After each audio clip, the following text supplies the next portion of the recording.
ಇವತ್ತು ಬೆಳಗ್ಗೆ ಬಸವ ಕಲ್ಯಾಣ ಮಹಾನಗರದ ಆಟೋ ನಗರದಲ್ಲಿ ಇರ್ತಕ್ಕಂಥ ಸರ್ವೆ ನಂಬರ್ 115/2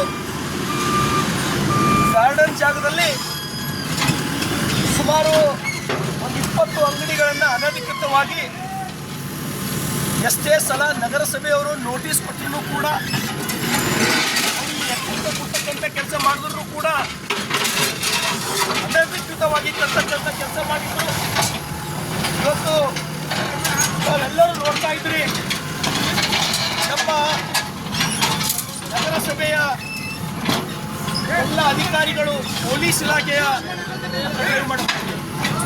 ಸಹಯೋಗದೊಂದಿಗೆ ಇವತ್ತು ನಾವು ಡೆಮಾಲಿಷ್ ಮಾಡಿಸ್ತಕ್ಕಂಥ ಪ್ರಕ್ರಿಯೆಯನ್ನು ಪ್ರಾರಂಭ ಮಾಡಿದ್ದೇವೆ. ನಾನು ಬೆಳಗ್ಗೆ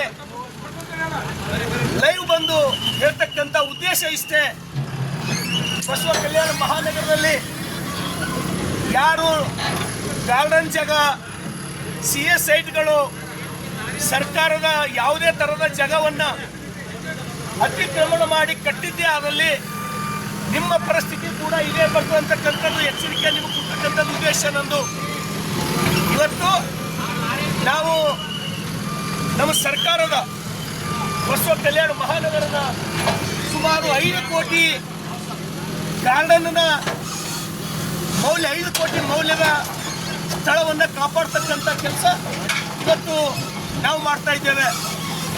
ಬಸವ ಕಲ್ಯಾಣದ ಸಮಸ್ತ ಮಹಾಜನತೆಗೆ ನಾನು ವಿನಂತಿಯನ್ನು ಮಾಡ್ತೇನೆ, ನೀವು ಯಾವುದೇ ಒಂದು ಅಂಗಡಿಗಾಗಲಿ, ಮನೆ ಕಟ್ಟಕ್ಕಾಗಲಿ, ಇನ್ನಿತರ ಯಾವುದೇ ಕಾರೋಬಾರಿಗೆ ಜಾಗ ಒಂದು ವೇಳೆ ಖರೀದಿ ಮಾಡಬೇಕಾಯ್ತಂದ್ರೆ ದಯಮಾಡಿ ಸುಮಾರು 30 ವರ್ಷಕ್ಕಿಂತ ಮೇಲ್ಪಟ್ಟು 30 ವರ್ಷ 40 ವರ್ಷಕ್ಕಿಂತ ಮೇಲ್ಪಟ್ಟು ಪ್ರತಿಯೊಂದು ದಾಖಲೆಗಳನ್ನು EC ಆಗಲಿ, ಪಹಣಿ ಆಗಲಿ, ರಿಜಿಸ್ಟರ್ ಕಾಪಿಗಳಾಗಲಿ ಯಾರ್ಲಿಂದ ಯಾರಿಗೆ ಬಂತು ಅಂತಕ್ಕಂಥದ್ದು ಚೆನ್ನಾಗಿ ಪರಿಶೀಲನೆ ಮಾಡಿ ಖರೀದಿ ಮಾಡಿದಾಗ ಮಾತ್ರ ಆ ಸ್ಥಳ ನಿಮಗೆ ಉಳಿಲಿಕ್ಕೆ ಸಾಧ್ಯ ಅದ.